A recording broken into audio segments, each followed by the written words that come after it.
coffee time. Check this out. See these things? These are all external drives.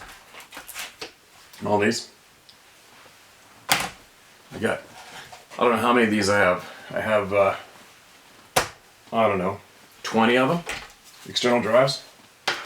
Jam loaded with all of my outdoor videoing for probably 20 years. Look at them all. There's a ton of wolves, blacktail, mountain sheep, moose, guiding. Tons. So much content. What you do with it, right? But anyway, got a lot to get heard. It's funny, a couple quick mentions, a couple quick morning notes. First off, I hope everybody's doing great today. I got my backup spare truck driver readers. It's funny, we were on the boat, we're fishing, I had Sarah out there, and I made sure I said, hey, what would you do? We're talking about death. What would you do? I said to her, I go, okay, you got a month to live, what are you going to do? You got 1 month to live, what are you going to do with it? And she thought about it for a quick second and said, I want to travel more, I want to see more of the world, I want to see more things. And I replied instantly with, what are you waiting for? You better get on it now. Why wait until you get a death sentence? Right? Isn't that funny how the majority of us do that with our minds? I don't get it, man. I mean, we are on a death sentence anyway. The second you're born, you're starting to die. There's no way out of it. You're gonna be dead. So obviously, I've made it clear. I've felt like I've been running out of time for a long time, and I do live my life like I'm running out of time. But there's something to think about, you guys, right? Ask yourself right now. You've got a month to live. What are you gonna do with it? And why are you going? And then when you come up with your answer, ask yourself, why am I going to wait until I have a 1 month away death sentence? Do it now. That's what I'm getting at. Do it now. Okay? Whoever has programmed their minds to think like that. Oh man, before I die, I want to do this. Oh, if I only had a week to live, I'd want to do this and this and that. Well, you got to be doing those things now. That's why you're alive, to do what you want to do. That's why we're here. So, a little encouragement there. That's all I'm saying. Ask yourself today, what are you going to do if you get told from the doctor tomorrow you've got 1 month to live? What are you going to do? And the answer you come up with, start doing that today. Okay? Trust me, it's the right thing to do. Start doing that today. What else?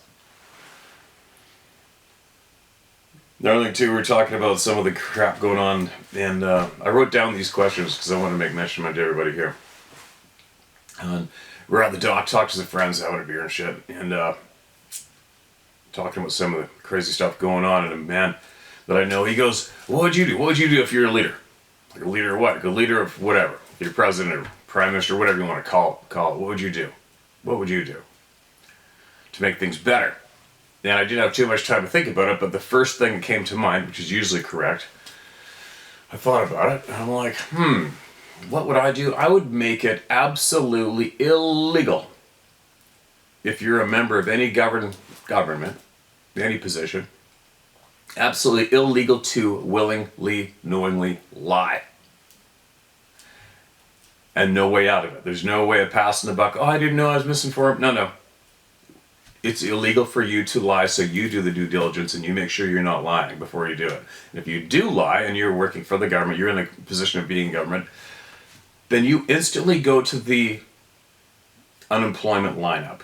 No benefits, and you have to go find a job, and you're out of here. We have no use for you here because you're a liar. That's the thing. That'd be a really good first thing to do, wouldn't it? If you were able to be in the position of some kind of a leader, make it illegal to lie. That's the first thing that came to mind.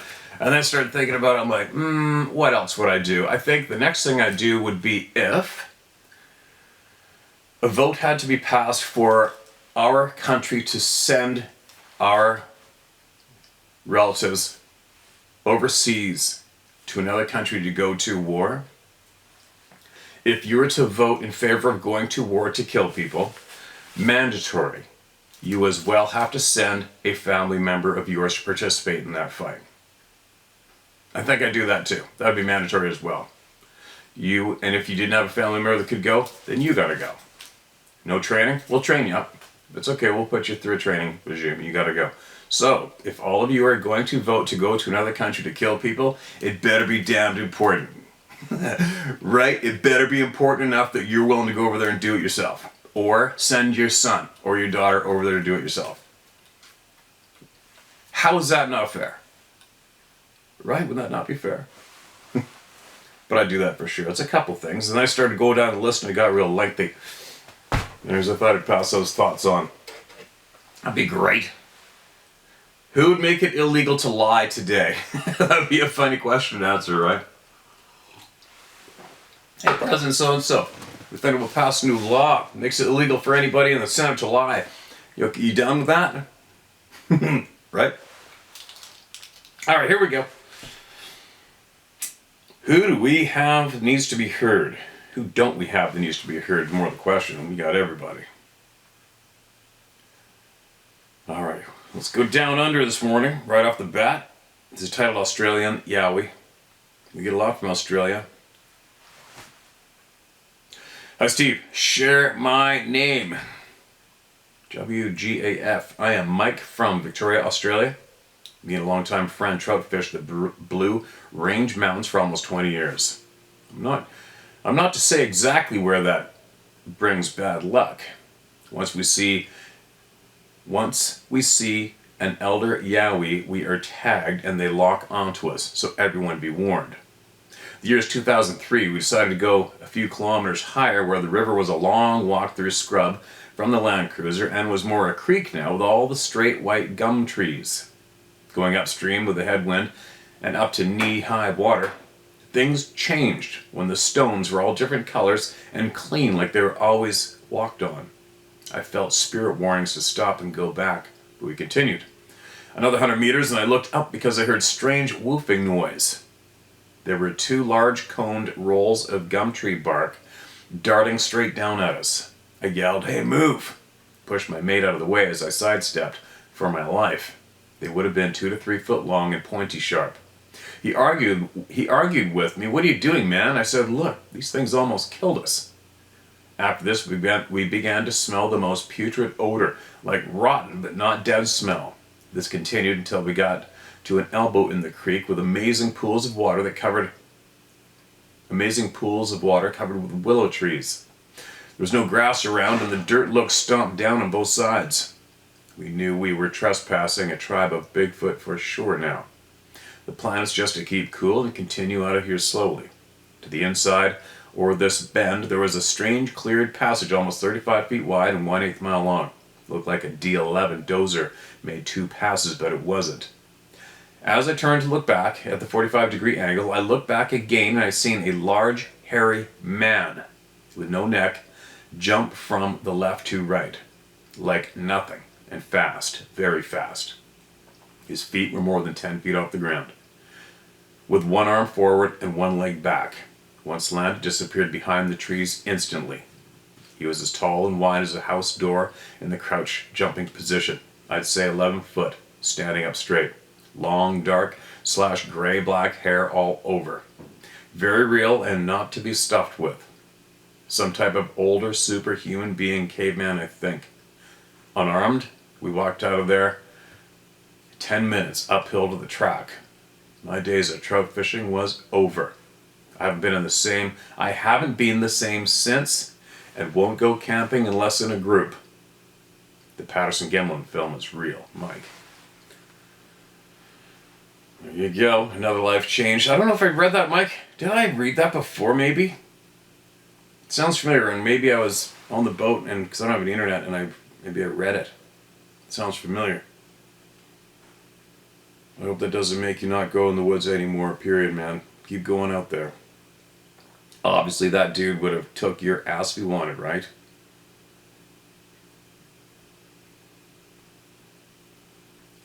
Alright, here's another one with a photo. Thanks for sending that in, man. Share more. And speak out loud no matter what. This is titled Crazy Looking Shelter. Hey Steve, how you doing? You probably never see this with thousands of emails. Today, Sunday, my grandson spotted this in the trees in Herkimer County, foothills of the Adirondacks by a college. No trail I could see. Weird as heck. Thank you.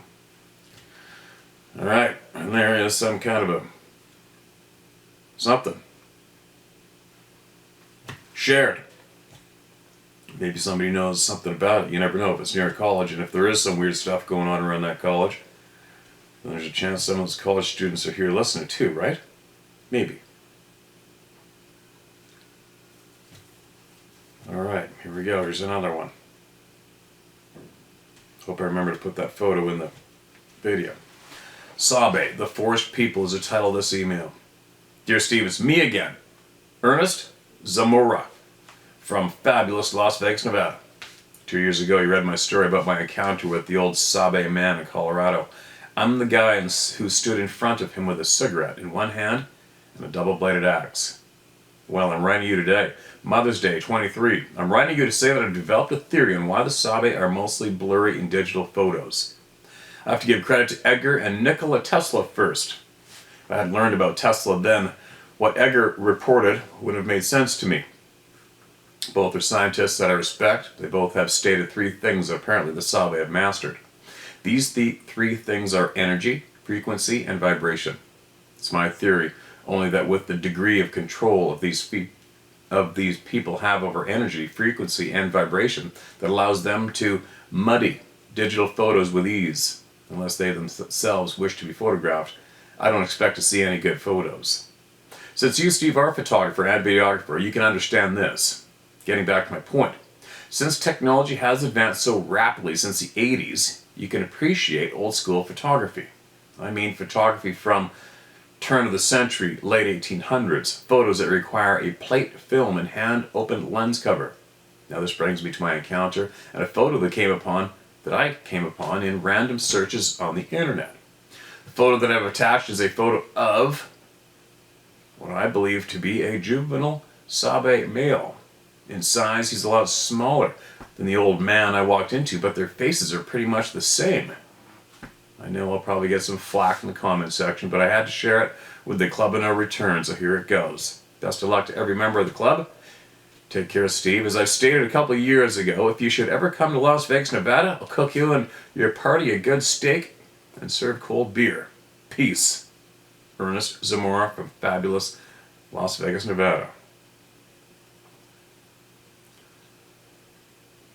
It's definitely a different kind of photo, isn't it? Arms too short, things are out of proportion big time for me to jump on that one on the feet, or I would look really fake to me. But anyway, it's interesting that you said the face is really similar. Let me save that image, make sure I get it in the video. Thank you so much for that invite in Vegas too, man. Haven't been down there for quite a while. The only time I ever went down there is to watch some big fights, that's it. I'm not a gambler. But you never know. I come down, instead of how about this, if I come down there, instead of the steak dinner, take me up into those hills, take me into the mountains. That's what I'd like to do. Go up into those mountains and look around. See some mountain sheep too. I'd like to do that.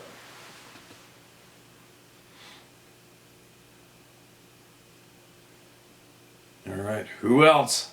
Lots of small ones. Lots of short emails. Mark this as red. This is titled Baby Steps. Hi Steve, no story, just a thought. If many of us knew a little, I think it would be closer to some of us knowing it all. Every time the topic's on YouTube and they are crashing through the forest, the topic of tree structures arises. The next time you have a chance to ask the owl man, your indigenous gals or those fellows in Arizona, let's get the answer to the meanings of the structures. Then those in the circle can spread this tidbit to the doubters while watching silly people tromp through the woods. My guess is after we find out the reason for these structures, the topic will be removed from TV shows by whomever is editing. Could be fun. No name. Peace. Okay. Shared. I don't know. Maybe, maybe somebody go out and start making tree structures. Do it without anything that cuts the ends of the branches, because obviously they're made without that. Make them, build them, mimic what you see on photos from people online, and then maybe try to take some kind of a a meter there to see if there's any energy flowing. I don't know. Maybe, I don't know. Don't know. Alright, what's this one? This is titled 4 Generations.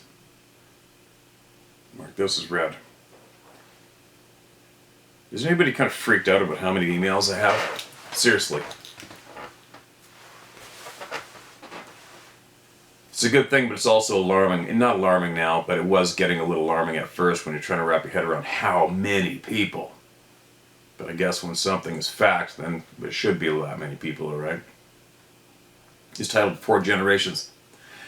Thank you, Steve, for a safe place to tell my story without being told I'm full of shit.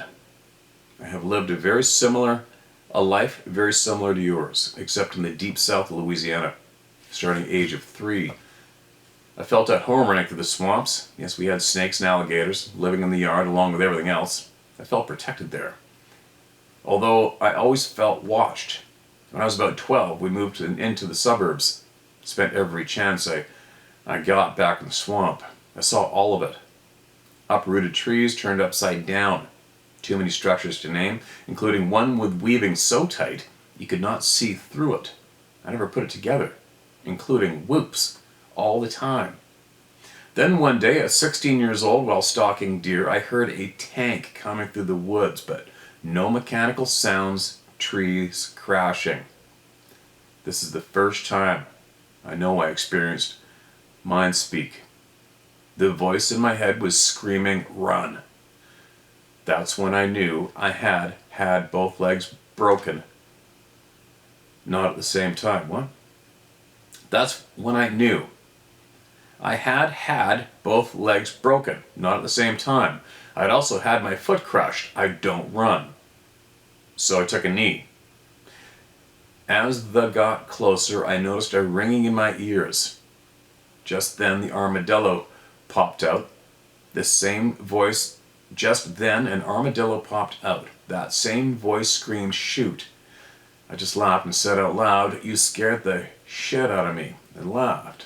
I suddenly was overcome with a euphoric feeling I'd never experienced before or since. I was marked that day. After that day, I never felt watched again, but everything.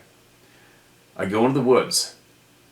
I feel as if something sends me a greeting. I thought, okay, you meant, but every time I go in the woods, I feel as if someone sends me a greeting. Like everyone else, I saw the Boogie Creek Monster. I was really affected by this. You see, I knew my family was from there and moved during the 1915 when okay, there's typos obviously, but we'll get through it. When I told my mom about it, she said, as kids they were not allowed to talk about it.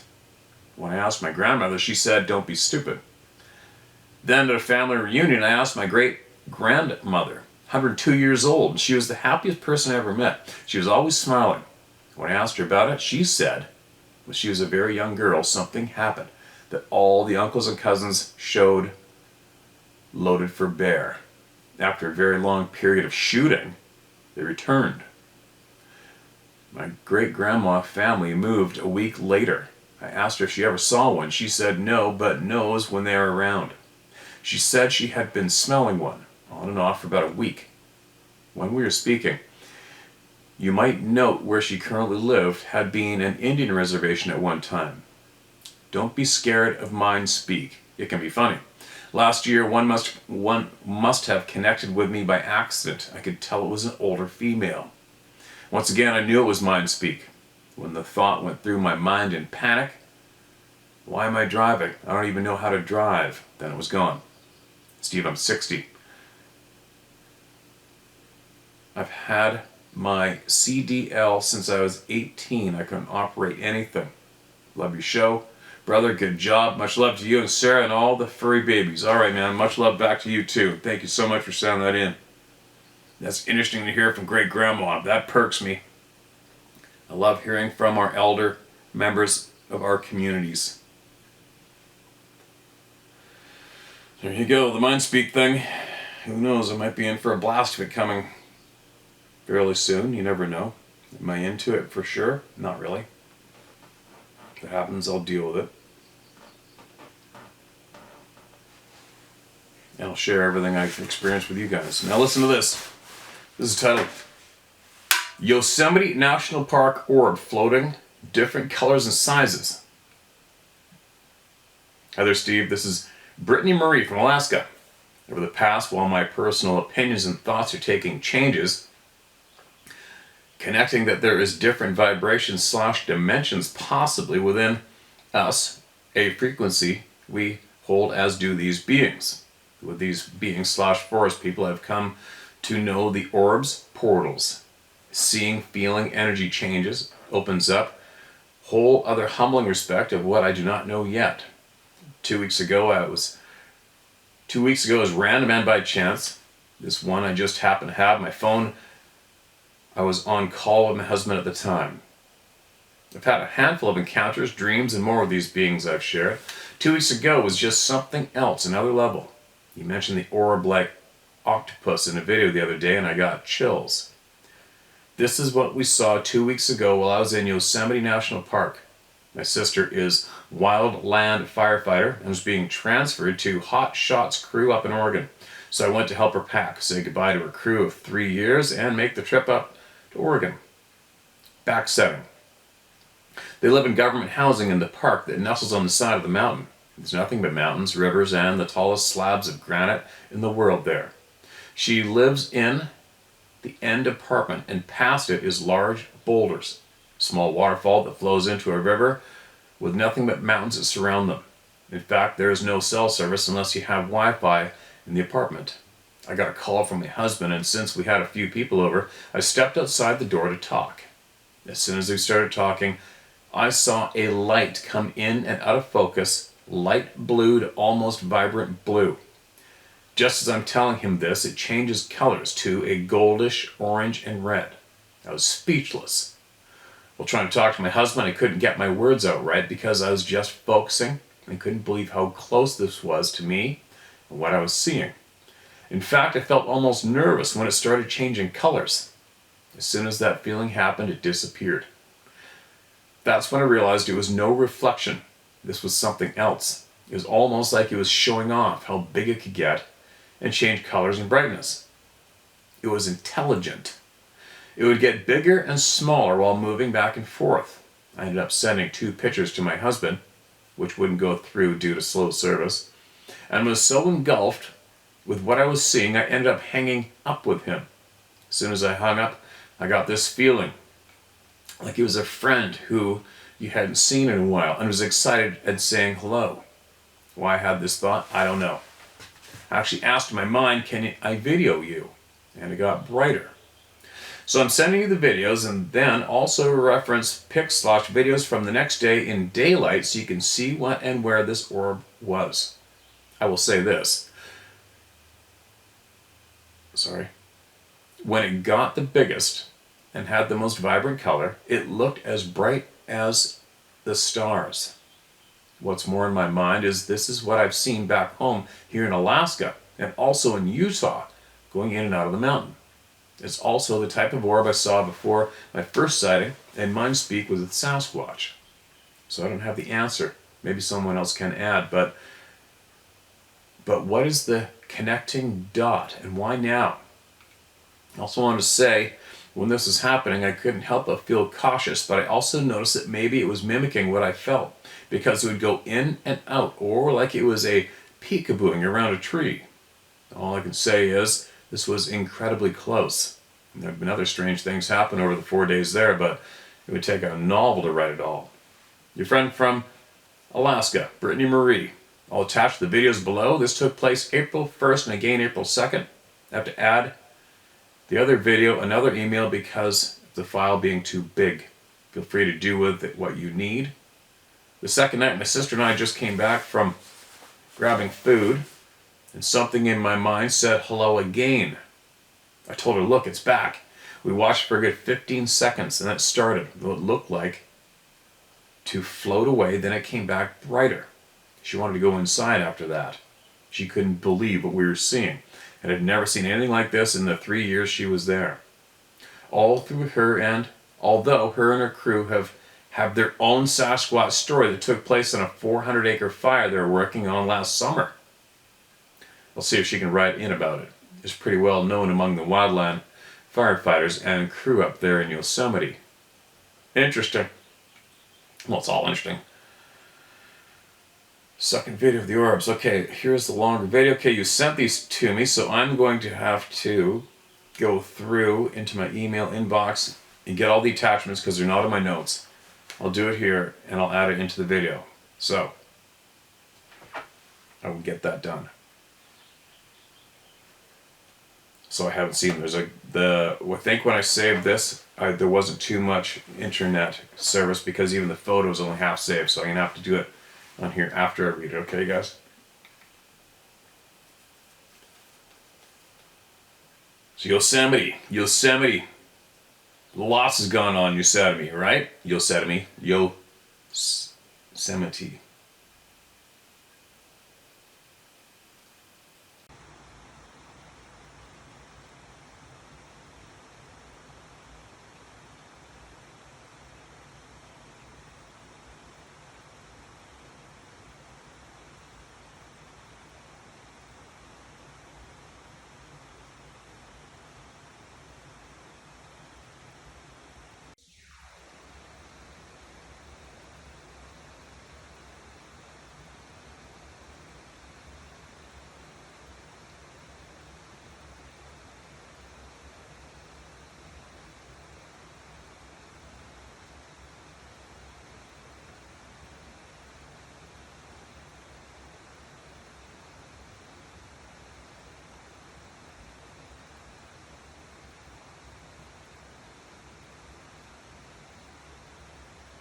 Video.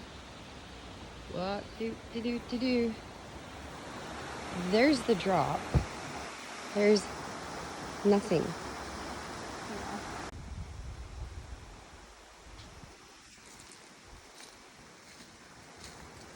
Hey, Banks.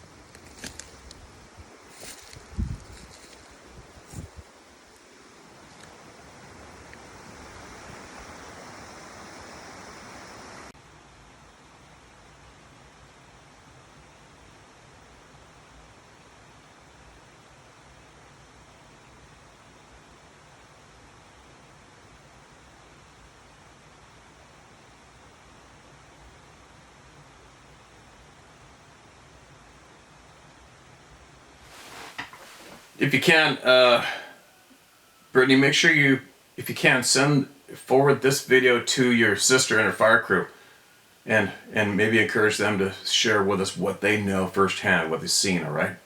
Be very curious to know that as well.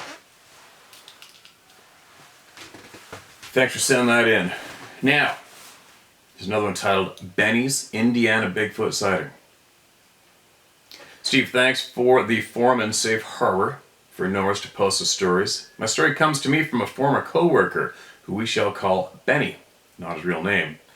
From many years ago, when we worked together, I don't think that he'd mind his story being read, but I changed his name anyways. So the story takes place in the early 80s, somewhere in Indiana. I don't remember where. I was reminded of it when you read a story from a hunter who experienced a huge and surly Bigfoot sounding like it was around the same time frame as Benny's sighting. Anyway, it was early autumn and one of those crisp, gorgeous bluebird days that you get while the trees are turning and everything seems right with the world. Not a cloud in the sky and solid sunshine, just enough to take the coolness off and enhance the sweet smells of that brief and lovely season. I remember that he had said that the corn was drying but still uncut, so it must have been October or so, say 1982. Benny's family kept horses, and he said he had rushed home that day after school to get some riding in before it got dark. Probably just after daylight savings, when the golden, late afternoon light seems to become even more precious and fleeting. He had gotten his mount going and was out riding between farm fields when he came around the corner of the woodline, with the cornfield going downhill away to his left. There at the other end of the field, maybe 100 or so yards away, was an 8-foot tall, jet black, hairy, muscular being. Not huge. Just standing at the opposite end nearby the woods looking to its right. They both turned to look at each other with that oh shit moment, with the Bigfoot being just as surprised as Benny was. The Sasquatch must not have expected a human to be there, as it had probably only heard and smelled the horse approaching. Well, nothing much happened after that. The Bigfoot turned towards the woods and quickly disappeared, and Benny wheeled his horse around and beat hooves back the way he had come. The interesting, quote, puzzle piece, end quote, was that when I asked him about it more, he said, well, sure, everybody in Indiana has seen a Bigfoot, to which I didn't know whether to laugh or scratch my chin. In any case, it seems that there are tons of Sasquatch sightings in and around the Indiana area that maybe go unreported. Who knows? Maybe now you'll start getting an avalanche of sightings from those Hoosiers who apparently have to see to believe, now that a few of their brethren have already posted with you. Well, that's it for that story. Please feel free to share it. The end. Jim. Okay, thanks, Jim. Indiana's been chiming in quite a bit lately, I think. Probably all along. I don't really take note of different states or provinces myself too much in my mind.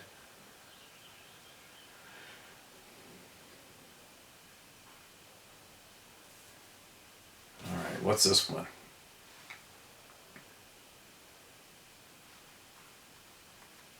This is titled An Old Tar Heel, a Mosquito, a Path, and Some Possible Answers. Tar Heel. Stevie, can you call me by my nickname, Rob? To be honest, I wasn't going to write this, mainly because of the same obscure Fight Club thing. You don't talk about Fight Club. It was your mosquito story that changed my mind, and you can imagine my shock to hear someone telling my story almost verbatim.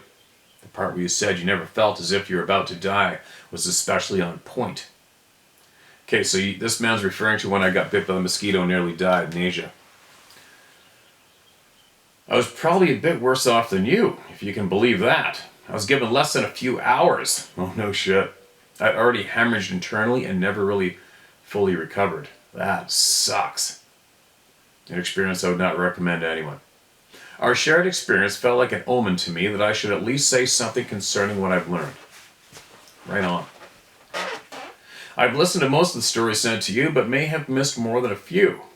I get excited when the stories get close to what is actually going on, and I had hoped someone else would spill the beans, but unless I missed it, I've only heard things beating around the fringe. So here I am, not a writer, prone to ramble on with too many miles on the bod, here to add my 2 cents. What I have to say is from my own experiences and what was passed on to me by 2 native friends. One is from the Alaska Yukon and the other from the Spokane tribe. One of these taught me collecting and preparing wild medicinals, and the other was adept at materialization, dematerialization, symbolism, and the use of intent. I spent considerable time over the span of a decade with both these individuals. Unfortunately, after many years, they have both disappeared, and I have not been able to find them. I'm not a native, but I grew up on the res and attended school with predominantly native kids. My family were loggers and farmers. I have the same hunting background like so many who write to you. My best friends were natives until high school, and back in those days, post-World War II, everyone was living in poverty, so no one was feeling especially elite. We were all living off the land. What a great time to be alive. My first experience was aged 4 years in an encounter with a water spirit, but I don't want to get sidetracked from my main reason being here, writing to you all. To convey some probable facts and truths. Stories are important, and I can tell many another time, but now I'll stick to some probable facts we can all chew on. I started down this path when I accidentally stopped the world. I was in my early 20s and had almost finished a long 4-day stress-filled road trip hitching. I wasn't able to sleep on the last day. I suddenly realized I was in a waking dream. Time was suspended and everything was enhanced into a hyper-reality, something I had never experienced before. The experience was not something to be ignored, so I explored the phenomena afterwards, reading everything I could find on the subject. The Native American spirit quest seemed to fit what I had experienced. Most of these quests experiences were brought on by sleep deprivation or sweats. So myself and a friend explored this by going out into the mountains to a certain remote boulder-strewn place and wait days to enter the waking dream, as we called it. I remember waking up on one occasion on top of a giant boulder and seeing my body asleep across the other side on another boulder. I jumped and landed next to my sleeping self, then suddenly woke up in that body. These were the types of experiences we were having through just sleep deprivation. A few years later, I came across the concept and practiced of the art of dreaming. About a year later, my native friends entered my life, and also some books and writings by various individuals on the subject came to my attention. I was introduced to a couple of natives from New Mexico who were bringing in peyote once a year in the fall in burlap bags. These previously elusive magic mushrooms were being discovered everywhere in the Pacific Northwest around this time also. I do not recommend these as the sole route to obtain the state of consciousness desired, but in a pinch as tools, they do work. It was explained to me by my native friend that we are all interconnected with everyone and everything around us, in the literal sense. This was something one perceived while in a waking sleep. He could also see the wind, if that makes any sense. It was also explained to me that we all come from tribal origins. The same mother watches over us. We have been or are being robbed of these identities, and it is being replaced by a corporate tribal system based on fear. The interwovenness of traditions and ways of perceiving the world within these tribal traditions gave us our stable world prior to now, like a woven tapestry of life. The unraveling of this intricate woven reality is what is killing us. Our tribal roots also entailed a sense of fearlessness and mutual respect. Today we have been traded an old virus-infected blanket as a replacement for what we once had. In my conversations with natives, the Sabe was always called the old man, and I'll refer to him as such here. The one thing natives will usually not mention is that old man is considered to be immersed in, and most likely the pinnacle of, a shamanistic tradition. Old man is adept at moving through the multitude of worlds in front of us instantly, as witnessed by many who write to you. Think of the world as a ball of string made of many various lengths of string. You grab an end of a strand and get pulled in. It was also explained to me that old man has spirit aides or helpers. This is perhaps most important. These were spirit powers he would hunt and secure for himself. These power objects are most likely responsible for the thunderous noises, thrown objects, and heavy footsteps heard around the house or tent, or the footsteps which move parallel with us in the thick brush. The spirit powers are at the direction of the Sabe and are manipulating or moving our point of consciousness through a hair-raising shock delivered to our fixed point of awareness. One could say that our anchor gets pulled up. Once unleashed or untethered, they can make us experience what they want, or take us where they like. This is something way beyond our modern day abilities, but this was not always the case. Some people suffer from these encounters because their consciousness never goes back to its original position once it has been displaced. I later discovered the author Castaneda,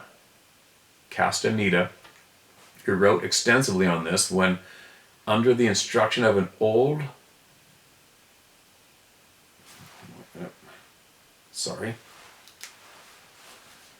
when under the instruction of an old Yowie Indian shaman in Mexico. The teachings of Don Juan. I would highly recommend at least the first 3 books for anyone wanting details of spirit catching and power beings and objects. I'd also recommend Steve Blamir's books, Blamires, especially Celtic Tree Mysteries, where he introduces you to the use of magic wands, how to collect them, and how to understand and use them. Yes, they are real. Tree magic is a good place to learn mind speak and create divine space. I believe Mr. Blamir's lived on Vancouver Island back in the 70s, but is originally from Scotland. Trying to understand old man directly as an entity like ourselves is somewhat futile when we could be talking to the trees, who are wonderful intermediaries. They are full of knowledge and have much to teach. Have we been barking up the wrong tree? The shamans say humans are more like trees than they are like insects. One subject that persists and coming up often in your email stories are the orbs and UFOs. I was told that this is the true pinnacle of old man's ability. I personally witnessed this with my friend one evening in a valley deep in the mountains. Adventure dog, what are you doing? You come for a visit? You're soaking wet. You've been in your pond. She's got her own personal muddy pond out there. She thinks she's a frog and she loves it. You know, don't hit that tripod. There we go. Sorry, guys. I'm just going to lay down and hang out. Alright, sorry. One subject that persists in coming up often in your email stories are the orbs and UFOs. I was told that this is the true pinnacle of the old man's ability. I personally witnessed this with my friend one evening. In a valley deep in the mountains, an orb suddenly appeared over a ridge a couple of miles to our northeast. It's about the size of a small car and pulsed vividly. Colors, white, sapphire, and ruby. It dropped to near the forest floor about a third of a mile away. After hovering over it a minute, took off at a speed that seemed impossible, as if being pulled on a string, like a recoiling yo-yo. It strode by us as a long, blurry line. It was dead silent the whole time. My native friend said it was a power object there to take old man out of the valley before we entered to collect plants during the coming week. Excuse me. Old man, they say, is not concerned with us.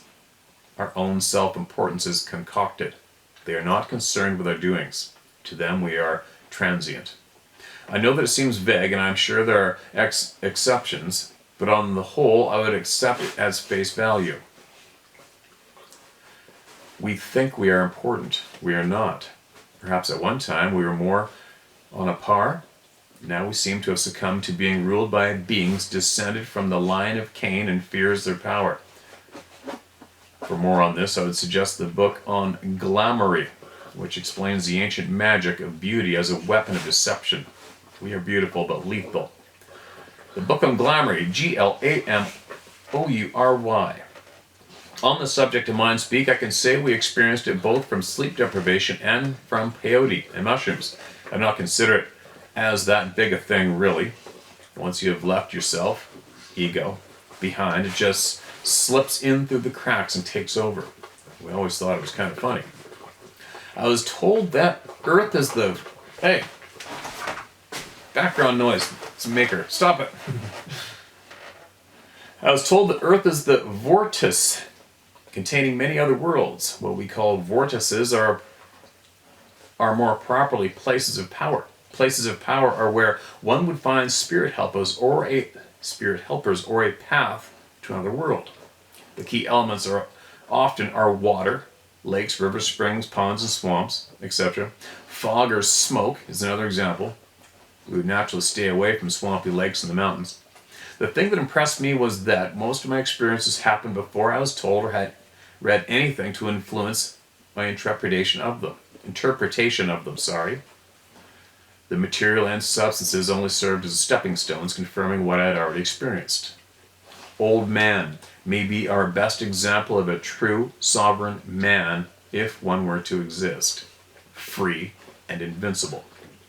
No one can really... Hey, Bubs, come on. No one can really pin any misdeed towards human beings on Old Man because he would never have a reason to consider us worthwhile enough to annihilate. Annoying, perhaps, but not worth killing. Our modes of destruction are a passing thing and will not endure, so why confront us? Doesn't mean they like us, though. Why kill us when we are already doing such a great job? Considering Sabe from the viewpoint of shamanistic tradition is the best way of analyzing the phenomenon of their existence. All across the globe, our ancestors have engaged in shamanism. It was the science of the time. Perhaps it's not so far-fetched.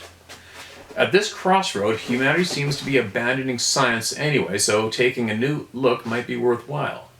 Fortunately, we still have access to the tools necessary for the journey, and, while I'm not very inclined to engage in Eastern-style meditation, I would highly recommend Moni Sadhu's book on concentration, Mouni, capital Sadhus, A Guide to Mental Mastery.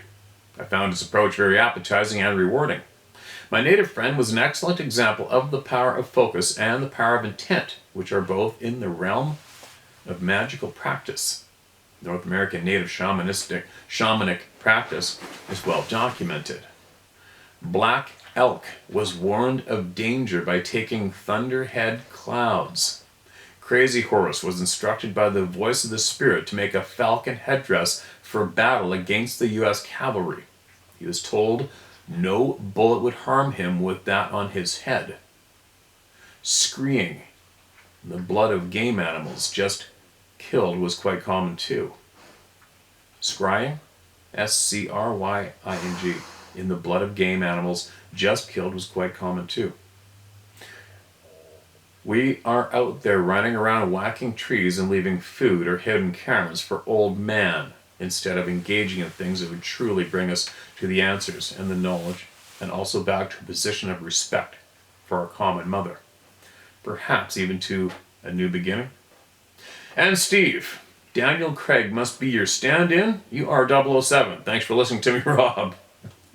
Rob, I absolutely appreciate you sending that in, and I hope that the majority of the people here listen to those words closely. That's what I hope. You almost put that email into some video, right? Maybe pin it or somehow. I feel, mind you, take from it what you will or leave it, but I feel this is an important email. So, if it sounded a little confusing, listen to it again. Hit rewind back to the beginning of this one and listen to it again. Maybe we'll edit this into its own little video and slam it on there. So I think there's some very important messages being sent to all of you through this generous person. That's what I think. Now, I gotta get on with it. Today, I'm going to work in here. I'm gonna work in here for the day. Hopefully, I can handle it, staying inside here. And I'm gonna try to get done a lot for the people. That's what I'm gonna do today. What else? Another quick note. Somebody sent me an email, just for me apparently, and they said that they heard their story read word for word from another YouTube channel. Send me the link to the channel.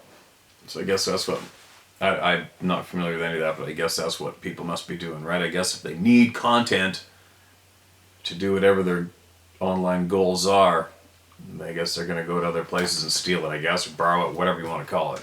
But the original emailer wasn't too happy that they did that because they said this was the only place that they sent in the story. So, I found the channel and blocked them from this channel, so they can't come here anymore. But I guess, it's like photographs on the internet. Once you post something online, off it goes. Whew. Off it goes, not much you can do about it, right? Once you put anything online. Too bad the younger generations didn't understand that. Once you put something online, that's all she wrote. It's like a tattoo. It's worse than a tattoo, right? Depending on what it is you post up, what you throw down. Anyway, here I go. What am I going to do now? I got to take the SD card out of this camera, throw it on here. I have to go through all my emails, find the person who emailed me in videos and photographs, and I got to remember to get the other photographs that were read today, shared, load them onto here, get them to you. Then I carry on with my day. Little adventure dog's laying on her blanket right here beside me. Missed me for a couple days, and maybe I'll take her down to the river this evening, and we'll see what's going on down there, and get a lot more voices heard. But there you go. Share my story at howtohunt.com is where a lot of people are coming to share their truth. Hey Bubs. Hey Bubs. You gonna say hi to everybody? Your own personal sleeping bag, my old favorite sleeping bag I've had for years. It's been miles and miles in the mountains, and you took it from me. All right, here we go.